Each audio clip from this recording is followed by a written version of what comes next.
Vamos falar um pouco de vias e depois a gente fala dos procedimentos intervencionistas. Fala para as pessoas quais são as vias para a gente poder chegar no intervencionista. Joias.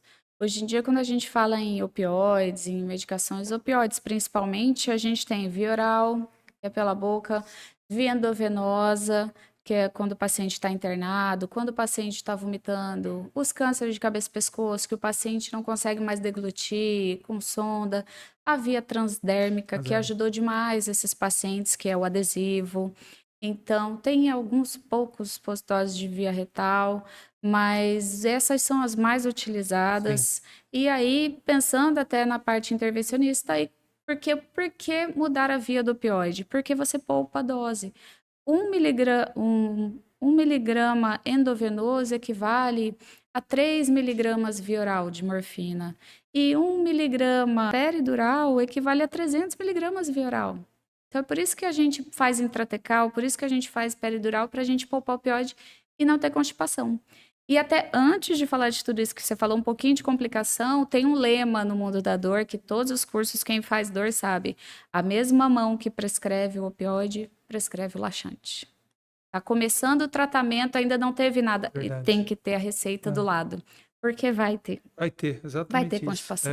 Bom, mas nos capítulos que você estuda, eles falam exatamente isso, né? Ó, constipação, mais 7 dias, etc. Então, isso é uma coisa bem explorada. Mas que a gente tinha que falar, acho que a gente estava passando os opioides batido nesse sentido. Náusea, Sedação, sonolência, exatamente. E sonolência. a E no obstipação. idoso é o perigo da depressão respiratória. Exato. E aí, além das vias, por que a gente pensa tanto em rodar o opioide, em escolher bem o opioide? Porque dependendo do opioide que você escolhe, se o paciente tem uma insuficiência renal, ou se o paciente tem uma insuficiência hepática, isso vai interferir na metabolização, na excreção daquele opioide. Então, ele pode ser ótimo ou péssimo para o paciente. Quando a gente pensa num Restivo, uma buprenorfina, ela é muito metabolizada por via biliar. Então, aquele paciente está com FA, gama GT lá em cima, não posso passar adesivo. Quando eu penso em tramal, em morfina, a excreção é muito renal. Então, se ele tem uma insuficiência renal, vai pesar. E aí, metadona, morfina, codeína, todos são muito metabolizados pelo fígado. Vai pesar. Então, com todos os quimioterápicos, todas as medicações juntas que estão tratando o câncer, a gente tem que estar vigilante. Tem que estar mesmo, porque senão você perde a mão, exatamente. Lu, vamos falar um pouco dos medicamentos aí que são feitos por intervenções. Eu acho que atraiu muito, eu acho, posso estar enganado, vocês anestesistas para o tratamento da dor também foi isso, né? Uma das coisas, eu acho, né? Os procedimentos intervencionistas, porque isso é uma rotina de vocês, né? Vocês, para fazer anestesia nas pessoas, vocês fazem dessa maneira. Vocês já estudavam isso na residência, vocês têm mão para isso, vocês já estavam previamente treinados. E aí, nos últimos tempos, acho que eu não sei precisar quanto tempo, isso se tornou, pelo menos para a gente aqui, uma rotina. Essa semana ainda a gente conversou, porque você tinha feito num paciente nosso aqui da clínica. Então, eu queria que você falasse um pouco a respeito desses procedimentos e para as pessoas entenderem, fala um pouquinho dos plexos, que lugar que você faz para poder pegar tal órgão, assim, para as pessoas conseguirem ter uma noção melhor, sabe? Porque eu acho que quando fala intervencionista, a pessoa pensa, põe um catéter em algum lugar ou faz pela veia, ninguém sabe muito, né? Não, é verdade. Quando a gente fala nos procedimentos, eu sou suspeita para falar, porque quando eu fiz dor no Sírio-Libanês, foi uma pós que a gente viu intervenção, mas foi um curso muito clínico. Então, quando eu fui para o consultório mesmo, eu comecei a passar medicação, e aí eu comecei a ver que tinha que ter mais coisas. Eu procurei muitos cursos para fazer em São Paulo, eu tirei vários títulos de intervenção com procedimentos que a gente faz por raio-x em Miami, por ultrassom em Budapeste, porque eu comecei a me apaixonar mesmo por isso, porque você começa a ver, nossa, você consegue realmente tirar a dor de uma pessoa.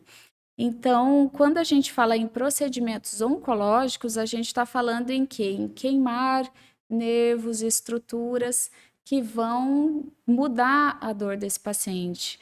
A gente queima nervos autonômicos, nervos que eles são só de sensibilidade. Então, a gente procura esses nervos, essas estruturas que eles tratam essa dor desses órgãos. Por exemplo, tem muitos gânglios. O sistema autonômico é aquele sistema, para quem está vendo em casa, o sistema autonômico é aquele sistema que a gente aprende na escola, na aula de biologia. Sistema simpático, sistema parasimpático. Veio um ladrão, o sistema simpático faz taquicardia, minha pupila dilata, eu vou sair correndo, a adrenalina sobe. Esse sistema também tem a ver com dor. Ele também faz disparar a dor. Fico ansiosa, fico estressada, tenho uma crise de dor. Esse sistema, ele é responsável por regular vários órgãos no corpo da gente. Então, quando a gente faz um procedimento, a gente quer atingir esses nervos desses gânglios autonômicos. E aí são nervos, no caso dos órgãos das vísceras, é bem distribuidinho. Quando a gente faz, por exemplo, um gânglio estrelado, que ele é um gânglio simpático que tem aqui no pescoço, a gente vai estar tratando dores de cabeça e pescoço, estruturas de coluna, cefaleia, tumores de língua, de mandíbula, que vão ter alguma ligação autonômica com esse gânglio. Então, quando a gente coloca o fenol ou a gente faz uma radiofrequência, que aí a gente vai explicar como a gente queima esses nervos. O que eu falo para os pacientes? É que nem você cortar o fio da bomba. Cortei o fio, não passou o sinal, não transmite a dor. Todas as medicações, elas vão agir em algum lugar da dor, seja a medula, seja no cérebro, para transmitir uma informação que pare a dor. Então, quando a gente corta o fio nesse gânglio, o gânglio estrelado, a gente para de comunicar essa parte autonômica. Ainda vai ter uma compressão de um nervo, ainda vai ter um incômodo de uma cólica comprimindo alguma coisa, mas aquela dor mais insuportável que parece que nada resolve, quando a gente queima esses gânglios, isso melhora. Como a gente queima os gânglios? Vou falar dos outros ainda, mas como a gente queima? Existem algumas opções. Hoje em dia a gente pode fazer o fenol, que é uma substância química, que ele é uma substância glicerinada, ele é oleoso, e a gente joga ele onde está passando esse nervo, esse gânglio, e queima o nervo. A gente vê o paciente melhorar da dor na hora. Além do fenol, tem o álcool, que também é químico. É como se fosse uma cauterização, né? Para as pessoas entenderem. É, por isso eu falo queimar, porque a gente está queimando isso, mesmo. Quando a gente faz álcool 100% absoluto, primeiro, antes de você fazer o álcool, você tem que apagar o paciente. Você dá para ele dormir pesado, porque vai doer e, de repente, você vira o paciente na maca e tá chorando, porque ele tá sem dor, tá feliz da vida. Então, e a radiofrequência, que aí a gente vai com umas agulhas especiais, que elas têm um eletrodo na ponta e elas queimam o nervo. E é por isso que é intervencionista, porque você tem que chegar próximo, né? Exato. Então, que fique explicado. Isso, como a gente chega próximo desses nervos, a gente leva para o centro cirúrgico como se fosse uma cirurgia, mas tem só agulhas, não tem cortes. E aí a gente, com o paciente sedado, a gente chega acompanhando por raio-x ou por ultrassom, com as agulhas perto onde está o nervo para a gente poder queimar. Essa semana nós fizemos no paciente nosso aqui da clínica. Como que foi? O paciente, ele tinha um tumor de apêndice, né? Então, ele tinha uma dor no abdômen na região mais inferior.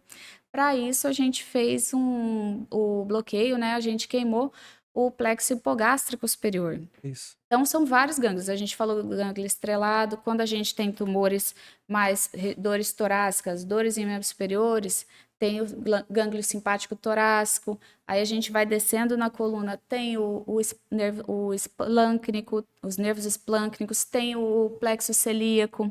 Então, são vários plexos que, dependendo do órgão, da região onde a gente sente dor, que eles vão ser queimados. O gânglio ímpar.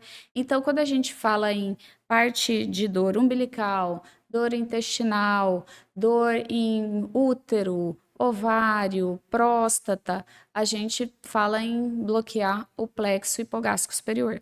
Bem, então, o que fica... Eu fui, eu fui, na verdade... instigando a falar, porque às vezes as pessoas escutam e não entendem, porque de fato é uma coisa um pouquinho mais complicada. Então o que fica é que dependendo do local e dependendo da topografia do corpo, a gente tem um determinado plexo, um determinado gânglio, e é lá, dependendo do local, que vai ser feito o procedimento intervencionista ou procedimento invasivo, como a doutora acabou de explicar. Acho que está bem explicadinho mesmo, né? É isso aí.